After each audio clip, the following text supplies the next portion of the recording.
Hello Queens et bienvenue pour ce nouvel épisode de podcast. Bienvenue sur Queen's Talking si c'est la première fois que tu arrives sur ce podcast.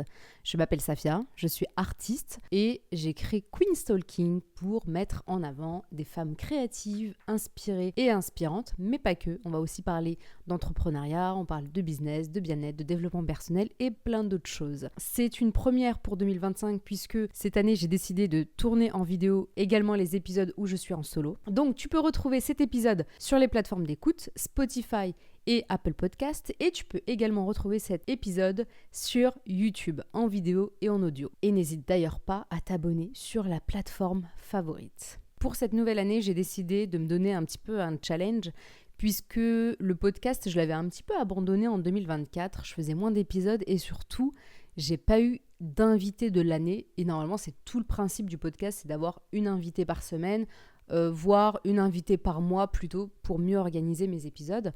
Et en 2024, j'ai totalement laissé tomber le podcast. Ça arrive, c'est pas grave. Mais je me suis dit que là, 2025, j'allais reprendre un bon rythme et surtout, j'allais organiser ça différemment et me faire au moins un épisode par semaine. C'est un sacré challenge parce qu'il faut savoir que derrière chaque épisode, même si je fais très peu de montage, mais ça demande malgré tout de l'organisation.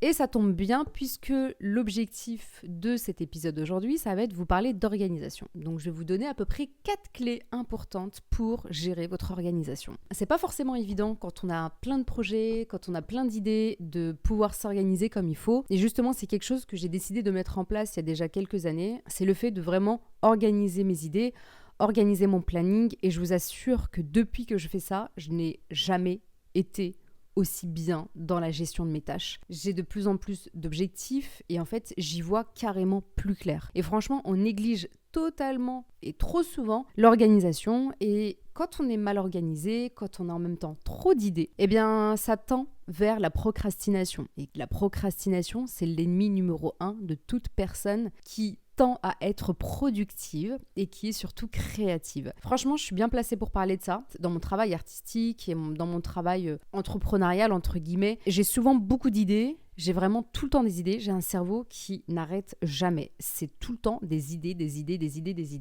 Et à un moment donné, en fait, je suis juste arrivée à saturation. Quand tu arrives à saturation et que tu ne sais pas comment t'organiser, c'est dur puisque tu finis par abandonner, tu finis par juste procrastiner et par ne rien faire. Pour parler un petit peu de ces clés que je vais te donner aujourd'hui dans cette vidéo, j'aimerais vraiment t'aider à mieux t'organiser et en mettant vraiment des petits trucs simples dans ton quotidien. La première clé que je vais évoquer aujourd'hui, c'est vraiment la gestion de ton temps et surtout de tes priorités. C'est, on va dire, les bases, les fondements d'une bonne organisation. Et pour ça, il faut savoir planifier quotidiennement. Avant, je planifiais vraiment rien. Comme je te disais, je faisais au fur et à mesure. J'avais une espèce de to-do list que je faisais vraiment au fur et à mesure sur une semaine. C'est pas forcément la meilleure des idées. C'est vraiment pas forcément la meilleure des idées. Et au fur et à mesure, j'ai commencé à mettre en place une planification hebdomadaire quotidienne. Je m'explique. Par exemple, le dimanche, voilà. T'es dimanche, t'as envie de planifier un petit peu ton programme de la semaine. En tout cas, moi, c'est ce que je fais. Je planifie ma semaine le dimanche. Le dimanche, je me fais une fiche ou une to-do list de tout ce que j'ai à faire. Donc, ce qui va me prendre la semaine. Et ensuite, j'organise ça, je dispatche ça sur ma semaine. Donc, je commence par les tâches du lundi, du mardi. Donc, je me mets par exemple lundi, mardi, je dispatche un petit peu les tâches que je fais. Et ça, par ordre de priorité. Je vais t'expliquer ça juste après. Ensuite, j'essaye de dispatcher sur le reste de la semaine, mais je me laisse de la liberté, par exemple, sur le mercredi, jeudi et vendredi. J'essaye de pas beaucoup remplir ces cases-là, parce que je laisse aussi la place un peu à l'imprévu, aux rendez-vous qui peuvent se caler à droite à gauche, aux rencontres que je peux faire. Par exemple, voilà, si j'ai envie de voir une pote pour bosser sur un projet, je me dis, j'ai pas envie d'être en fait dans le truc de voir mon planning et de me dire, ah mince, j'ai pas le temps de le faire parce que mon planning il est déjà surchargé. Donc je préfère limite prioriser certaines tâches le lundi et le mardi pour que le mercredi, jeudi, vendredi, voire même samedi, je laisse place un peu à l'imprévu, aux choses que je peux faire, qui sont pas dans ma liste vraiment de priorité. Voilà, là c'est vraiment un exemple, en tout cas moi c'est ma façon de fonctionner. À toi de trouver ta façon de fonctionner. Et justement, je vais te donner un petit peu la solution pour mieux prioriser tes tâches. Elle est très simple il existe une matrice qui te permet de prioriser des tâches. Donc par ordre de priorité, et ça va être sur 4 ordres de priorité. Et ça s'appelle la matrice d'Eisenhower. C'est très simple, en fait, c'est sous forme de tableau que tu peux trouver vraiment partout sur Internet. Vraiment, moi, je vais te citer un petit peu cet ordre de priorité. Le premier, c'est ce qui est important et urgent que tu dois vraiment faire, genre directement. T'as pas le temps de le planifier, c'est le plus important, c'est la tâche numéro 1 que tu dois faire. Par exemple, tu as un call client ou un email client auquel tu dois répondre, tu vas le mettre directement en priorité de toutes les tâches de ta to-do list que tu dois faire et non pas en deuxième, en troisième, en quatrième. Ce call-là ou cet email-là que tu vas faire, c'est peut-être quelque chose qui va t'apporter un nouveau client, potentiellement un nouveau business, potentiellement, je sais pas, de l'argent. Peut-être que tu postules pour un travail, à ce moment-là, t'envoies ton CV lundi matin 8h, t'attends pas genre lundi midi ou lundi 16h. Non, c'est vraiment la tâche numéro 1 que tu dois faire. Ça, c'est vraiment le premier, c'est ce qui est urgent et important à faire, donc tu le priorises, tu le mets sur le top de ta liste. Le deuxième, c'est ce qui est important mais pas urgent. Et cette tâche-là, ou ces tâches-là, c'est celles que tu vas planifier. C'est par exemple des tâches cruciales que tu dois faire, mais qui sont planifiables. C'est pas aussi urgent que le premier. Ce sont des tâches, par exemple, qui vont t'aider à atteindre des objectifs sur du long terme. Par exemple, travailler sur une nouvelle stratégie de marketing, une nouvelle stratégie de communication pour tes réseaux sociaux. Et ça, en l'occurrence, tu peux vraiment le planifier. C'est une tâche que tu devras accomplir juste après ta tâche urgente. Donc voilà, tu as accompli ta tâche urgente. Ça, c'est fait, c'est bouclé, c'est carré, on aime. Tu as moins de pression sur les épaules. Là, tu as d'autres tâches qui sont aussi importantes, planifiables. C'est par exemple travailler sur ta nouvelle stratégie et par exemple, tu vas t'accorder 2 heures à travailler sur une stratégie de communication ou autre stratégie. Bon, là, j'ai donné un exemple parce que c'est tout ce qui me vient en tête. Mais par exemple, si je devais parler de moi, mes projets, voilà, mon podcast. Là, j'ai un épisode à monter de podcast. C'est pas dans les plus urgents parce que le plus urgent, je l'ai déjà fait. Eh bien là, je vais m'accorder 2 heures de montage pour le podcast ou 2 heures de création de contenu pour le podcast. Donc ça à planifier. Tu le planifies en fonction de ta semaine et des tâches que tu as à faire. La troisième dans la matrice, c'est le pas important mais urgent. Et là, c'est des tâches que tu peux par exemple déléguer. La limite, elle est super fine en fait dans l'organisation, mais franchement, ça prend tout son sens. Je vais te donner un exemple. Poster sur les réseaux sociaux. Ça, c'est une tâche que tu peux déléguer. Si tu ne peux pas déléguer, tu peux la planifier. Ça veut dire que pendant 1 heure, tu vas travailler sur tes posts et tu vas les planifier directement sur tes réseaux sociaux. Maintenant, on peut tout planifier sur les réseaux, il n'y a pas d'excuse. Par exemple, moi, mes vidéos de podcast, quand je les poste sur YouTube, je les planifie. Je ne les mets pas à l'instant présent. Genre, il est 18h, il faut que je poste ma vidéo. Non, je les planifie la veille. Et là, c'est exactement pareil. En fait, c'est des tâches qui ne sont pas forcément importantes, mais elles sont urgentes. Sortir mon podcast est urgent. Il doit sortir mardi à 18h. Donc, l'action n'est pas importante. De poster n'est pas forcément important, mais c'est urgent. Qu'est-ce que je fais ? Je vais la planifier. Si c'est une autre tâche, tu peux la déléguer. Si dans ton business, tu es assez à l'aise pour payer quelqu'un et faire certaines tâches à ta place, je le conseille vivement, délègue tes tâches. Franchement, tu gagnerais un temps fou à le faire. C'est génial. Et la dernière qui se place dans la matrice d'Eisenhower, c'est vraiment le pas important et le pas urgent. Et là, t'as pas d'excuse.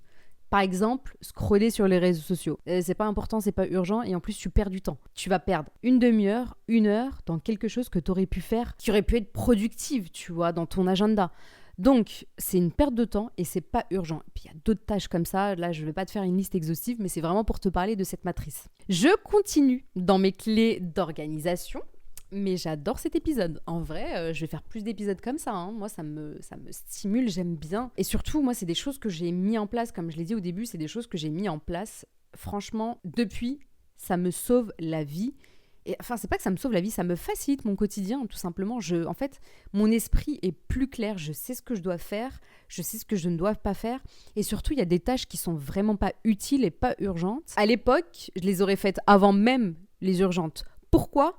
Parce que c'est la procrastination ou parce qu'il y a des tâches qu'on n'a vraiment pas envie d'affronter et du coup on préfère les faire en dernier. Alors que pas du tout, si tu les fais en premier, c'est bon. Après ta journée elle est easy, même ta semaine elle est géniale, tu vois. Genre t'es tranquille, t'as l'esprit allégé, t'as les épaules dégourdi, t'es bien quoi. La deuxième clé que je vais te donner, c'est vraiment structurer son espace et son processus, enfin ses processus. Je m'explique, quand tu travailles sur un bureau, il faut que ton bureau soit organisé, qu'il n'y ait pas de bazar. Si tu travailles avec tes to-do list, à ce moment-là, tu fais des post-it, tu les poses. Si tu as un calendrier, tu poses ton calendrier avec toutes tes tâches. Bref, il faut juste que tu aies un espace clair, carré, qui puisse être inspirant, qui te donne envie de bosser, qui te donne envie de te challenger. Tu mets ton vision board en face de toi. Tu verras qu'en ayant un espace clair, ça te permet de mieux travailler. Mon espace de travail, j'ai pas vraiment d'espace de travail, c'est-à-dire que je n'ai pas de bureau puisque moi je travaille. Mon côté artistique, c'est vraiment genre, c'est de la créa, quoi. Donc, c'est un atelier, c'est un espace, un mur. Mais malgré tout, il faut que ce soit organisé.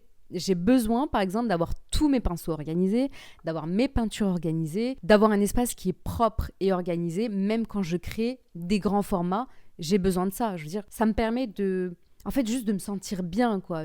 Alors que si je laisse traîner mes toiles, mes peintures, mes pinceaux par terre, le lendemain, je vous jure que j'ai du mal à créer. C'est psychologique. Mon cerveau, en tout cas, s'est habitué à la propreté de l'espace. Et quand je parle de structurer ces processus, c'est cet aspect, organisation, de planification, par exemple, d'emails. C'est structurer, par exemple, les factures, les emails. Il existe plein de logiciels pour ça. Pareil pour, d'ailleurs, la gestion de son temps, de son planning et de la gestion, par exemple, des réseaux sociaux. Il existe des outils pour ça. Je vais aujourd'hui te parler de Notion et de Trello, puisque les deux, je les ai déjà essayés. Donc, ce sont deux applications qui te permettent de vraiment gérer ton espace de travail, ton planning, et aussi de planifier tes posts sur les réseaux sociaux. Donc là, c'est deux, mais il en existe plein. Personnellement, je suis une adepte du papier. C'est-à-dire que je suis un peu à l'ancienne. Moi, j'ai des agendas à l'ancienne. Donc, c'est vraiment des planeurs papier. Parce que je peux les emporter partout avec moi et je sais pas, j'aime bien cet aspect écriture. Le côté ordinateur, j'ai du mal. Mais voilà, ça c'est propre à moi. À toi de trouver ton truc qui te plaît. En tout cas, si je peux te conseiller deux applications qui sont cool pour la gestion de planning, c'est Notion et Trello. Les deux sont vraiment chouettes. Notion est vraiment beaucoup utilisé. Tu peux te créer des espaces de travail. Même si tu as une équipe, tu peux créer des espaces de travail pour communiquer avec tes équipes. Pour ça, c'est le top. Par exemple, pour ce qui est aussi les emails, tu peux automatiser tes emails. Pour ça, c'est pareil, il existe des applications full. Pour ce qui est facturation, pareil, tu peux les automatiser. Tu as des logiciels qui existent pour ça. Tu peux même utiliser Canva. Personnellement, j'utilise Canva pour mes factures. Je me casse pas la tête. Mais en tout cas, moi, ça me permet là, tous les outils que je viens de te donner, ça permet une meilleure structuration dans ton organisation. La troisième clé que je vais te donner, c'est établir un réseau. Eh oui, Queen, tu peux pas évoluer dans ton travail sans avoir un réseau solide. En tout cas, moi, franchement, je suis hyper adepte de s'entourer de gens pour glow up dans son travail. À un moment donné, tu peux pas être parfaite dans tous les domaines. Tu peux te former, certes, et c'est très bien, mais tu ne peux pas être parfaite sur tous les plans, dans tous les domaines. À un moment donné, il va falloir déléguer. Et s'entourer, c'est aussi ça. C'est aussi savoir déléguer des tâches que tu ne maîtrises pas forcément. Ou alors que tu peux maîtriser, bien évidemment, mais en fait, franchement, le gain de temps est incroyable une fois que tu décides de déléguer certaines tâches. Ça te permet de te focus sur d'autres aspects de ton business, ça te permet de travailler sur d'autres choses ou mettre plus d'intention dans d'autres tâches qui vont te demander plus d'énergie. Et par exemple, typiquement, monter des vidéos, tu peux déléguer ça à quelqu'un qui gère ça, à un monteur. Moi, c'est pas encore mon cas, c'est des petits formats, donc je délègue pas forcément. C'est dans ma liste d'objectifs, déléguer. Pareil pour les réseaux sociaux, je pense qu'à un moment donné, je vais déléguer. Pas tout de suite, pareil, j'ai pas envie, j'aime bien aussi gérer mes réseaux, mais à un moment donné, je pense que je déléguerai des tâches comme ça, comme faire des posts, poster, créer des vidéos, créer du contenu. Moi, en tout cas, ça me dérange pas, ou quelqu'un qui gère mes réseaux en général, tous mes réseaux. Pour l'instant, je le gère moi, et parce que j'ai le temps et que j'arrive à planifier mes trucs, mais à un moment donné, je vais déléguer, quoi. J'ai aucun problème avec ça. Sinon, pour s'entourer aussi, c'est sortir, faire des séminaires, faire des events. J'adore ça, franchement, j'adore ça. En 2024, j'en ai fait quelques-uns, et en 2025, j'aimerais vraiment en faire bien plus.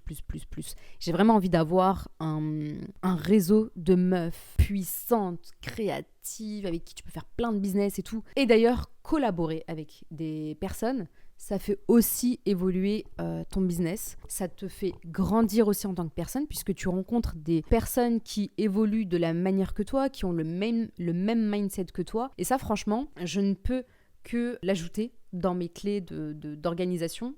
En fait, ça fait partie. L'organisation va t'aider à devenir aussi meilleur dans ton business. Donc forcément, j'ajoute le réseau là-dedans. Forcément, ça fait partie de ça, quoi. Donc dans cette troisième clé, je dirais déléguer et s'entourer aussi des bonnes personnes pour collaborer. Stratégiquement, c'est meilleur pour ton business, tu vois, parce que être toujours seul, c'est pas forcément la bonne idée. À un moment donné, ce que j'appelle aussi les cerveaux collectifs, c'est de savoir s'entourer des personnes qui sont bonnes dans leur domaine et qui aident ton business à vraiment glow up et qui t'aide toi aussi en tant que personne à évoluer, à grandir et puis à te concentrer sur ce qui est plus important, sur des tâches qui nécessitent plus d'énergie et puis tu verras que ton business il va juste level up. Et la dernière clé que je vais ajouter, c'est une clé un peu bonus, je dirais, c'est trouver un équilibre entre ta vie pro et ta vie personnelle. Alors, l'organisation, c'est bien, j'adore m'organiser, mais comme je l'ai dit tout au début du podcast, c'est savoir laisser place à l'imprévu. Dans l'imprévu, il y a aussi la vie personnelle. Donc, encore une fois, quand je fais mon planning le dimanche soir, je vais juste organiser le lundi et le mardi pour laisser place à l'imprévu, mercredi, jeudi, vendredi. Et même, en fait, dans ma vie personnelle, ça me laisse aussi de l'espace. Alors, c'est pas toujours lundi et mardi qui sont blindés, hein. Parfois, je fais juste le lundi parce que, voilà, c'est la veille. Et en fait, je m'accorde aussi des moments de détente et de pause dans ma vie personnelle qui sont dans la semaine. En fait, c'est pas que pour le week-end. Genre, je sais pas, aller prendre un verre avec une amie, déjeuner avec une amie ou un ami, me faire un massage, prendre soin de moi, aller chez le coiffeur, me faire une pédicure. Vraiment, même ça là, je le mets aussi dans la semaine. C'est pas forcément que le week-end. En vrai, j'ai pas tant de week-end parce que quand tu travailles pour toi, tes week-ends ne sont pas comme une personne qui travaille un 35 heures. En fait, tu travailles pour toi, t'as pas le choix, tu bosses, tu charbonnes, donc même parfois tes week-ends, t'es en train de bosser. Dites-vous que même moi, les dimanches, parfois je bosse, mais je bosse toute la journée. Et puis, dans la semaine, je vais me faire un bain, je vais me faire un masque. Vous voyez, en fait, c'est aussi ça l'équilibre. En tout cas, je parle encore une fois pour moi, c'est un équilibre que j'ai réussi à trouver. C'est vraiment cet équilibre entre vie pro et vie perso que je m'instaure et que je m'oblige en me disant, voilà, cette semaine, tu vas faire par exemple un soin du visage. Même si je le fais pas en institut, je le fais chez moi. Donc ça va être un moment pour moi, ça va être 1 heure de détente pour moi. Mais parce que c'est primordial et c'est nécessaire. Si tu te fais un planning qui est surchargé que de taf, en fait, à un moment donné, tu vas pas réussir à faire du long terme. Ça va être à court terme, ça va être quelque chose que tu vas réussir parce que tu vas charbonner. Mais c'est du long terme, je t'assure, c'est impossible. Je parle en connaissance de cause puisque je l'ai déjà fait, charbonner pendant des semaines. Franchement, j'ai tenu peut-être un mois et demi et après, en fait, j'ai commencé à lâcher prise, quoi. Enfin, à lâcher prise, j'ai même commencé à abandonner et c'est pas ce qu'on veut. C'est vraiment important. Accorde-toi du temps pour toi, charbonne. C'est ce qu'il faut et c'est ce qu'on veut pour 2025. Charbonne pour ton business, charbonne pour tes idées, charbonne pour tout ce que tu as à faire, pour tous tes objectifs. Ne les abandonne pas, vas-y à fond. Mais je t'assure que la clé, c'est l'organisation et être structuré. J'ajouterai aussi être discipliné. Ça, c'est autre chose et c'est un autre sujet.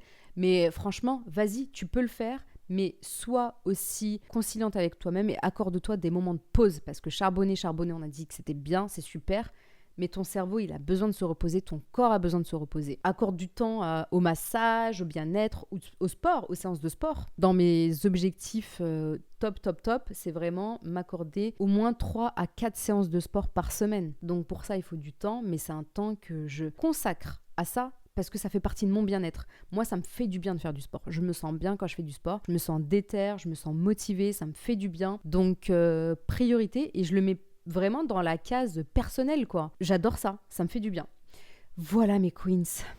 J'espère que cet épisode vous aura plu. Je vous ai partagé mes 4 clés pour une meilleure organisation, une meilleure structuration dans cet esprit d'entrepreneuriat, de business et aussi quand tu es artiste finalement. N'hésite pas à les mettre en place. Si tu as d'autres clés à partager, n'hésite pas à me le dire en commentaire. Si cet épisode t'a plu, n'hésite pas aussi à le partager, à le liker. Et puis je te dis à très vite pour un nouvel épisode. Salut!